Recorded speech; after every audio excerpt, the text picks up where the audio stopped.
تم سب کا یہ عقیدہ ہے کہ باب تشیع کوئی نہیں. جب تم لوگوں کو یہ کہانیاں کرواتے تھے کہ بڑے سے بڑا غوث قطب ابدال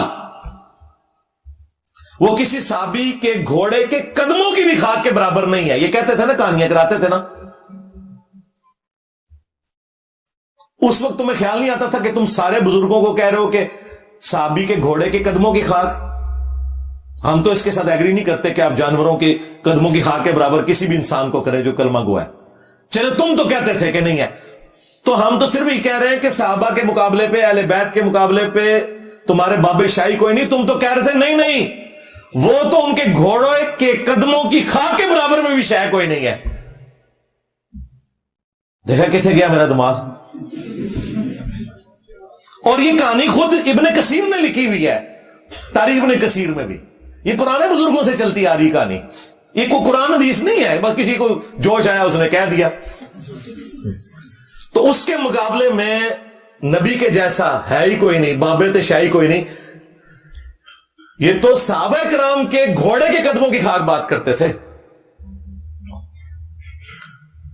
ہمیں تو یہ کہنا چاہیے ان کی ڈاکٹرن میں کہ صحابہ کرام کے گھوڑے اور گدوں کی خاک جیسا ہے ہی کوئی نہیں، تو اڈے غوث قطب ابدال تھے، شاہی کوئی نہیں.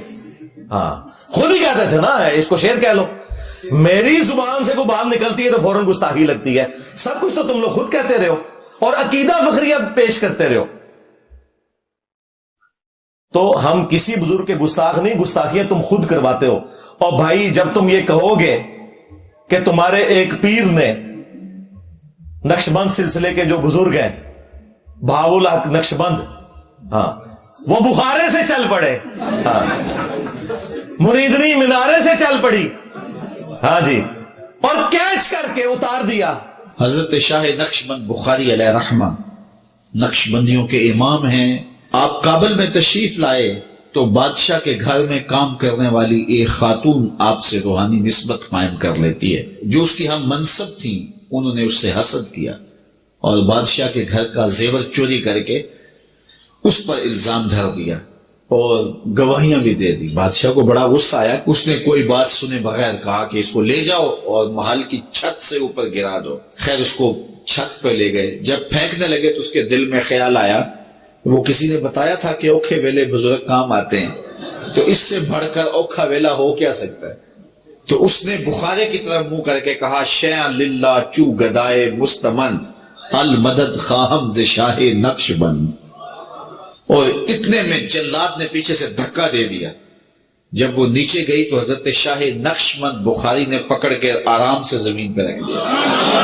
تو حیرت زدہ ہوگی، حضرت آپ کب آئے تھے؟ کہا تو از چبارہ آمدی من از بخارا آمدم. تو چبارے سے چل پڑی تھی، میں بخارے سے چل.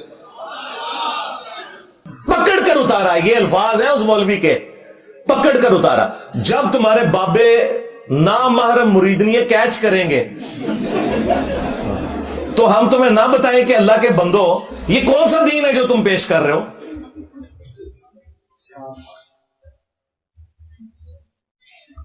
اندازہ کریں. اور صحیح بخاری اور مسلم دونوں میں حدیث ہے، ہماری ماں سیدہ عائشہ سلام اللہ علیہا کہتی ہیں کہ نبی علیہ السلام نے کبھی بیعت کے لیے بھی کسی عورت کے ہاتھ کو نہیں چھوا، اور ان کے پیر مریدنیاں کیچ کرتے ہیں ان کے کہنے پہ. تو اب مجھے بتائیں بزرگوں کی توہین یہ کروا رہے ہیں یا ہم کر رہے ہیں؟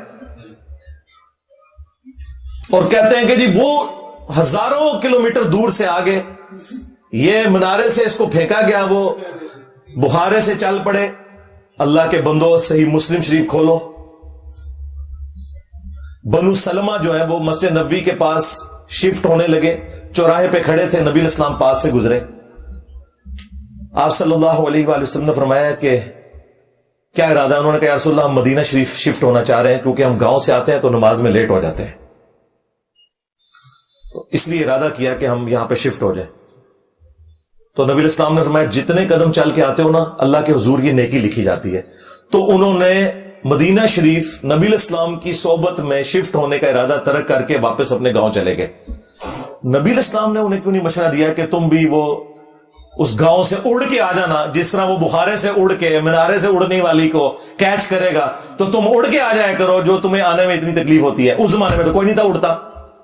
پھر میں یہ کیوں نہ کہوں کہ صحابہ کرام جیسا اہل البیت جیسا ہے ہی کوئی نہیں. تیرے بابے تے شاہی کوئی نہیں, جھوٹ مار رہے ہو تسی, کوڑ مار دے پہ ہو.